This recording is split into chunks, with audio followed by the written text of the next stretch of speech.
के एक से दांव पेच, एक ही गुरु, एक सी ताकत, एक हारता है एक जीतता है। बताओ भाई कौन हारेगा कौन जीतेगा? बोलिए, आपसे मेरा निवेदन है, दोनों लड़ रहे हैं, एक सी ताकत है, एक से दांव पेच है, कुश्ती लड़ रहे हैं। एक से वजन और एक सी ताकत वाले होने के बाद भी एक तो हारेगा ना, एक जीतेगा। कौन हारेगा? ध्यान रखना, ताकत तन की एक सी है, हारता वही है जो मन से हार जाएगा, वो शरीर से हार जाएगा। मेरे भाई, जो मन से हार मान लेता है वो तन से हार मान लिया करता है। तो मैं आज आपको सूत्र दे रहा हूं कि मन के हारे हार है और मन के जीते जीत। जिसका मन हार गया वो दुनिया में कभी विश्व विजेता नहीं बन सकता है। सम्राट सिकंदर अंतिम सांस तक विश्व विजेता के सपने देखते रहा। मान्यवर, सपने देखिए, देखना चाहिए। बिना सपनों की जिंदगी कभी आगे नहीं बढ़ा करती है। हौसलों के साथ जिंदगी को जियो मेरे भाई। विपत्तियां आएंगी जीवन में, विपत्तियां जो होती हैं वो पार्ट ऑफ लाइफ है आदमी के जीवन में, जीवन का एक हिस्सा है। विपत्तियां पार्ट ऑफ लाइफ है और विपत्तियों में अपने आप को संभालना आर्ट ऑफ लाइफ हुआ करती है मेरे भाई। सबसे बड़ी कला हुआ करती है मुसीबतों में अपने को संभाल के रखना, बहुत बड़ी कला हुआ करती। आर्ट ऑफ लाइफ बनाओ, पार्ट ऑफ लाइफ को ध्यान रखिए। जीवन की एक कला है जिंदगी, मौत से मत घबराइए। मान्यवर, जिंदगी जीने के लिए मिली है, इसे आत्महत्या की भट्टी में मत झोंकिए। पूरी जिंदा दिली के साथ जिंदगी को जीने का प्रयास करिए, जियो। बहुत आनंद है इस जिंदगी में। बच्चों पर इतने पढ़ाई का प्रेशर मत डालो। बच्चों की कामयाबी देखना है या काबिलियत देखना है? मान्यवर, ध्यान रखना, आप कामयाबी के पीछे दौड़ते हैं, काबिलियत का ध्यान नहीं रखते हैं। बच्चों को कामयाब भले ना बनाओ, लेकिन बच्चों को काबिल जरूर बनाइए। ध्यान रखिए, कोई जरूरी नहीं है, इतना प्रेशर मत डालो कि तुम्हारे बच्चे आत्महत्या करने को तैयार हो जाएं। अपने विचार उन पर मत लादिए, उनके ज्ञान की क्षमता को देखिए। वरना माँ बाप इतना प्रेशर डालते हैं और जब रिजल्ट आता है तो हमारे घर का चिराग अपने हाथों से फांसी के फंदे लगाकर दुनिया से विदा हो जाया करता है। ध्यान रखिए, डिप्रेशन में जी रहे हैं लोग, तनाव में जी रहे हैं लोग, ज्यादा और जल्दी के चक्कर में जी रहे हैं लोग। ज्यादा और जल्दी नहीं, ध्यान रखना, यहां तो संसार है। राजपाट छिन भी जाए तो वनवास में राम लक्ष्मण स्वर्गों जैसा जीवन जी करके दिखा दिया करते हैं। जिंदगी को जियो, पूरी आशा से जियो, पूरे विश्वास से जियो। आत्महत्या के अंधे कुएं में छलांग मत लगाओ। यदि आज ऐसे विचार, महिलाओं से मेरा निवेदन, पुरुषों से मेरा निवेदन है, बड़ी विनम्रता के साथ, जब अपनी उपलब्धियों पर अकड़ हो तो अपने ऊपर वालों को देखना। इस दुनिया में हमारे भी बाप बैठे हुए हैं, ध्यान रखना। हमने क्या कमाया है? टाटा बिरला वालों को देखना, उनके आगे अपनी कोई औकात भी नहीं है, उनके चौकीदार की हैसियत नहीं है अपनी। रिलायंस बंधु इतना कमाया है उनने। जब अकड़ पैदा हो तो ऊंचे वालों को देखना, और जब निराशा पैदा हो तो अपने से नीचे वाले को देखना। जिंदगी तुम्हारी आनंद में परिवर्तित हो जाएगी। मेरे पास इतना है, ईश्वर ने इतना दिया है। ऐसे भी लोग हैं जिनके पास 4 छत, 4 दीवार और 1 छत भी मौजूद नहीं है। ध्यान रखिए, मान्यवर, सोचना है। भौतिक असफलताएं और भौतिक सफलताएं, जब भौतिक सफलताएं आदमी को जीवन दे नहीं सकती हैं तो भौतिक असफलताओं को जीवन लेने का कोई अधिकार भी नहीं हुआ करता है। मान्यवर, जीवन को जियो, पूरी जिंदा दिली के साथ जियो, हर हाल में जियो। जैसा भी जीवन आए, ध्यान रखना। माता पिता डांट दे बच्चों को, गुस्सा कर दे, तो ये मत सोचना कि मेरे बाप ने मुझे डांट दिया, मेरी माँ ने मुझे डांट दिया। बच्चों से मेरा निवेदन है, सासू डांट दे तो बहू आवेश में ना आ जाए। वो इतना सा सोच ले, एक विचार बना ले कि यार माँ बाप नहीं डांटेंगे तो हमें कौन डांटेगा। ये डांटने का हक तो हमने दुनिया में माँ बाप को दे रखा है। अरे बड़े बुजुर्ग नहीं डांटेंगे तो हमें कौन डांटेगा? इतना सोच लो, बड़ी तसल्ली मिलेगी। हमारे ऊपर अनुशासन कौन रखेगा? फिर वो नहीं डांटेंगे तो कौन डांटेगा?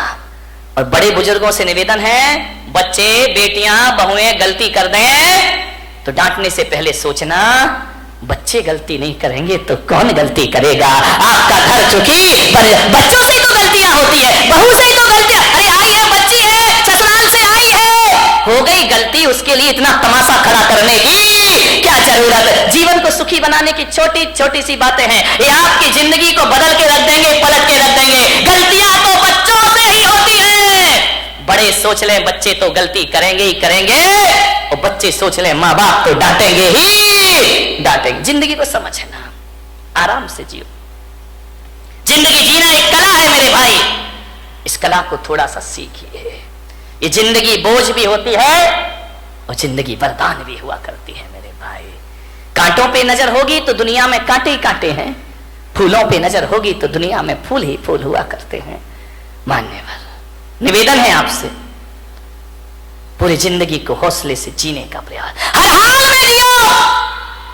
एक साधु थे, अपनी बात समाप्त करता हूं। कुटिया में बैठे हुए थे और अचानक कोई एक गाय लेकर आया कि संत जी गौदान देता हूं, आज से ये गाय आपके आश्रम में रहेगी। संत ने कहा मजा आ गया, ये गाय मेरे आश्रम में रहेगी। बोले चेले चपाटी थे, बड़े खुश हुए, गाय आ गई, गाय आ गई, कल से दूध पिएंगे, दही बनेगा, छाछ मिलेगा, मावा मिलेगा, बहुत खुश हुए। संत ने गाय की बड़ी सेवा की, बड़े अच्छे से रखा, घास खिलाई, पानी पिलाया, बड़ी मस्ती संत की। 3 दिन बाद पता चला कोई गाय उठा के ले गया। संत ने कहा मजा आ गया। अरे चेलों ने कहा बाबा जी पागल हो गए क्या?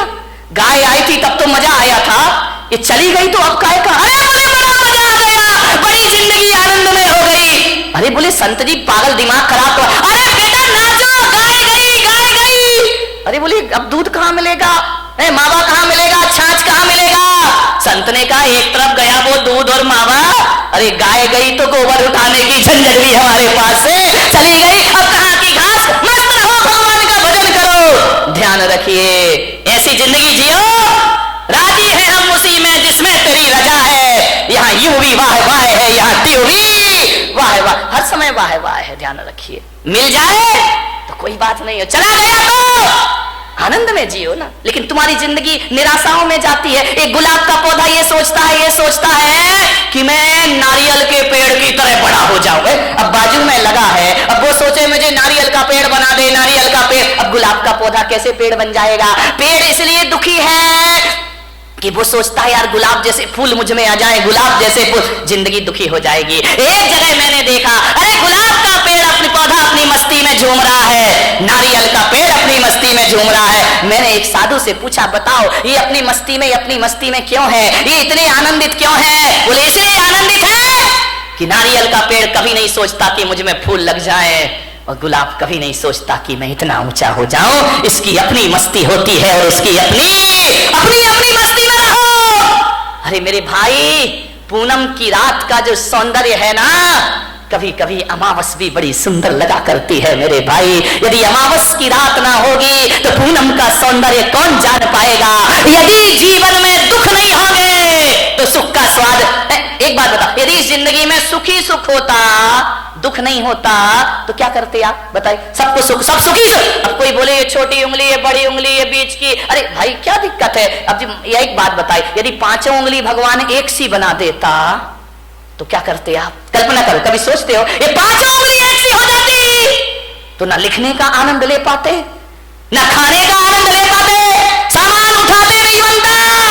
ध्यान रखना, हर उंगली का अपना अपना महत्व हुआ करता है। अंगूठा है और अनामिका है, तभी आप इससे कुछ लिख सकते हैं। ध्यान रखिए, ये बीच की उंगली है, ये ध्यान रखना, ये बीच की उंगली सबसे बड़ी हुआ करती है। ये उंगलियां भी इसके जैसी बड़ी होने का ख्वाब देख ले तो ये दुखी हो जाएंगे। ये अनामिका है, ये नहीं होगी तो सिंदूर कहां से लगाओगे और तिलक कहां से लगाओगे? बेटा एक बार इन उंगलियों में झगड़ा हो गया, अंगूठा बोला मैं सबसे बड़ा, बोले क्यों?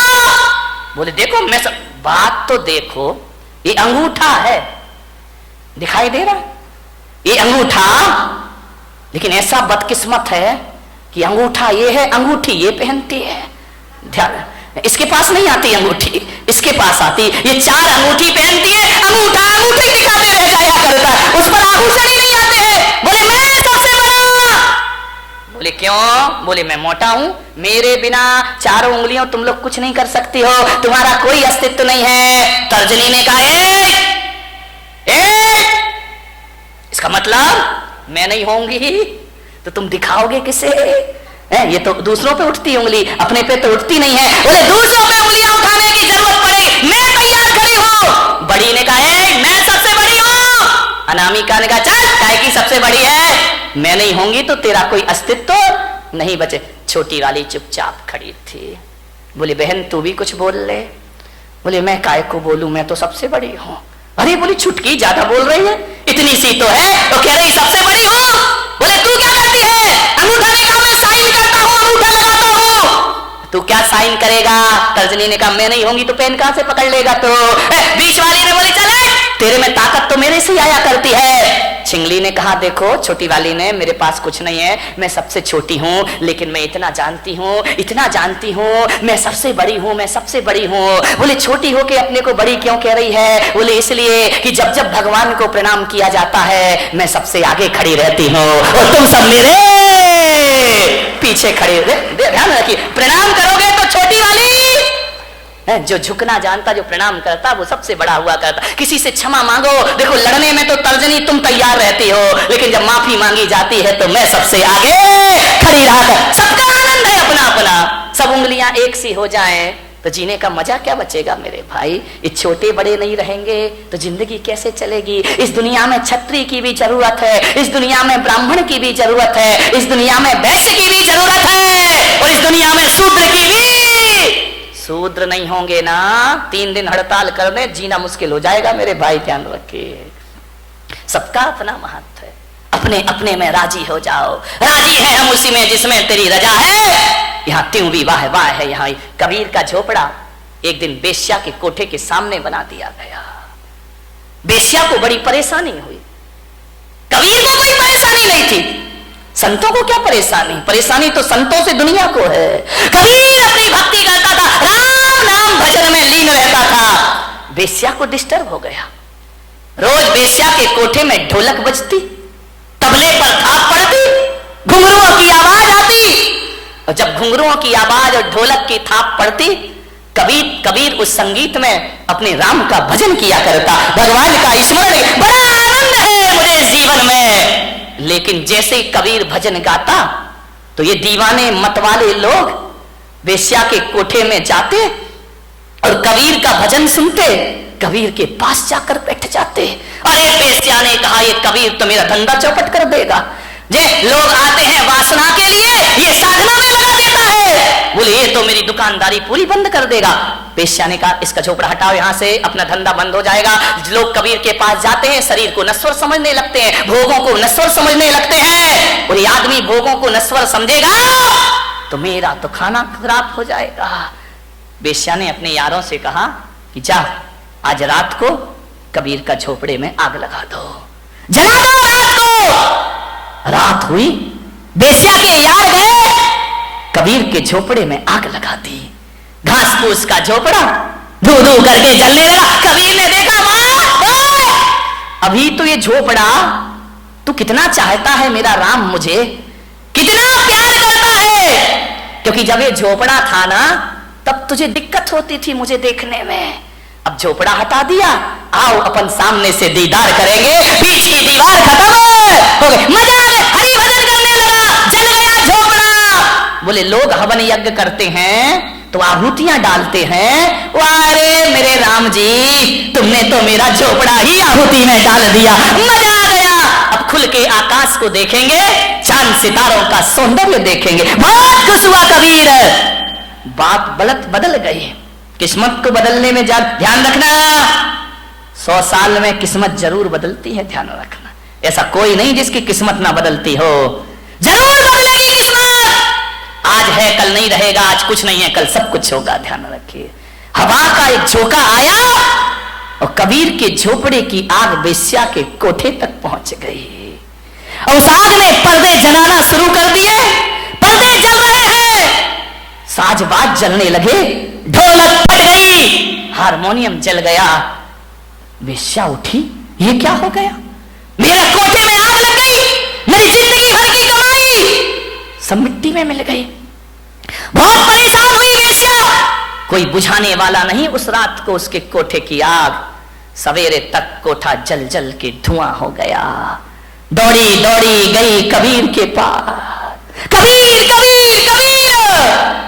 कबीर तो भगवान की राम धुन में लगे हुए हैं। अरे कबीर उठो, देखो ये क्या हो गया है। कबीर भगवान के भजन में ले, वाह मेरा हरि, मेरा परमात्मा, मेरे राम, बड़ी कृपा है, बड़ी मेहरबानी है तुम्हारी। वेश्या ने कहा कबीर तेरे तो आगे पीछे कोई नहीं है, तू तो साधु अक्खड़ पक्कड़ है। मेरी तो जिंदगी भर की कमाई धू धू करके जल गई कबीर, मैं बर्बाद हो गई। कबीर ने आंखें खोली, क्या हुआ वेश्या? देख कबीर, मेरा कोठा जल रहा है, धू धू करके राख हो रहा है मेरा कोठा, बचा ले कबीर, बचा ले। कबीर ने कहा इसमें मैं क्या कर सकता हूं? बोले कबीर मुझे माफ कर, मैं प्रायश्चित चाहती। अरे किस बात का प्रायश्चित? बोले तेरा कोठा जलवाया था मैंने। किससे? मेरे यारों से। तो कबीर ने कहा मैं क्या करूं, तू मेरी अपराधीन है ही नहीं। तेरे यार ने मेरा झोपड़ा जला दिया, मेरे यार ने तेरा कोठा जला दिया। ये तो दो यारों की लड़ाई है, तेरी मेरी तो कोई बात है ही नहीं। ना तेरी गलती ना मेरी गलती, तेरे यार ने मेरा झोपड़ा जलाया तो मेरे यार ने तेरा कोठा, ये दो यारों की लड़ाई है। अब देख वेश्या, किसका यार दमदार है? देख मेरा यार दमदार है या तेरे यार? जो कल यार तेरे साथ घूमा करते थे तेरे लोग, आज एक भी तेरे पास नहीं है। और आज झोपड़ा जलने के बाद मेरा हरि मेरे पास हमेशा से मौजूद है। ध्यान रखिए।